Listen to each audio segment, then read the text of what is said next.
Hans Island is a barren uninhabited island with an area of 1.3 square kilometers, measuring 1,290 by 1,199 meters, in the center of the Kennedy Channel of Nares Strait, the strait that separates Ellesmere Island from northern Greenland and connects Baffin Bay with the Lincoln Sea.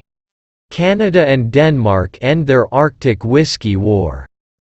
Hans Island is just a desolate, kidney-shaped piece of rock in the Arctic.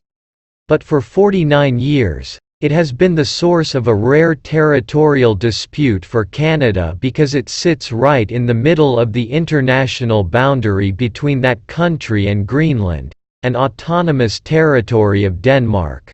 Over the decades, the dispute between Canada and Denmark has been fought in often whimsical ways. Since Canadian troops began visiting the island in 1984 to plant maple leaf flags and leave behind bottles of Canadian whiskey, Danes have been regularly dropping in to replace the Canadian items with schnapps and Danish flags. And cabinet ministers from both countries have arrived by helicopter to assert their nations' competing claims and survey the rock they claim to govern. Now, this long-running and largely benign diplomatic impasse reached an end. Canada and Denmark signed an agreement on Tuesday that formally defined their Arctic marine boundary and settles the question of Hans Island's ownership. The island will be split, with about 60% of the rock becoming Denmark and the rest becoming Canada.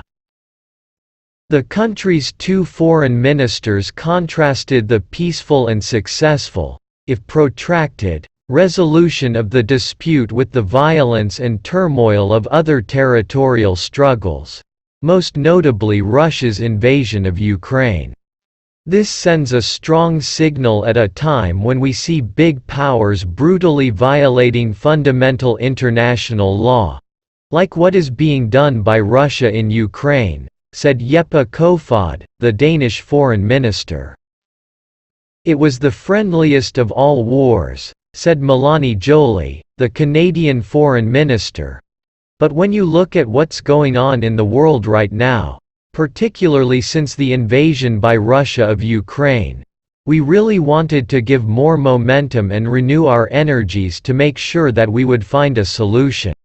It would be extremely expensive oil, Byers said. If we're drilling for oil at those depths and at that location in 10, 20 or 30 years, we will have lost the fight against climate change.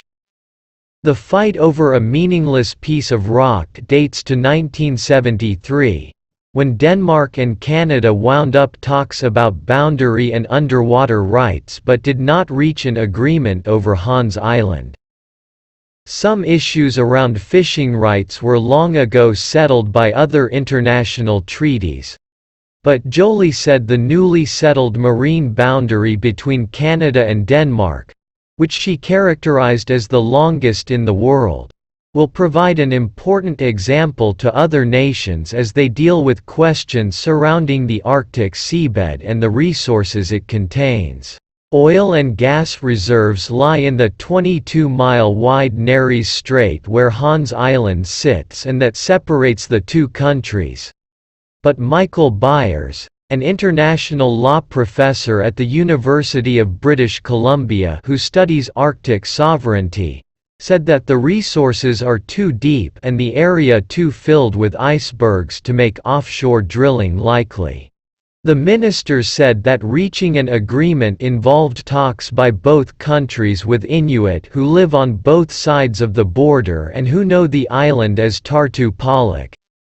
Kofod said that the agreement protects their cross-border hunting and fishing rights and also ensures that the new boundary will not hinder travel across Hans Island. Given that Canada and Denmark are longtime allies and enjoy friendly relations, why did it take so long to reach a deal? Part of the answer, Byers said, is the slow pace of the United Nations processes for settling marine boundary issues that are governed by the 1982 Law of the Sea Treaty. The agreement will mean the end of the Whiskey War. The two ministers exchanged bottles for the last time Tuesday.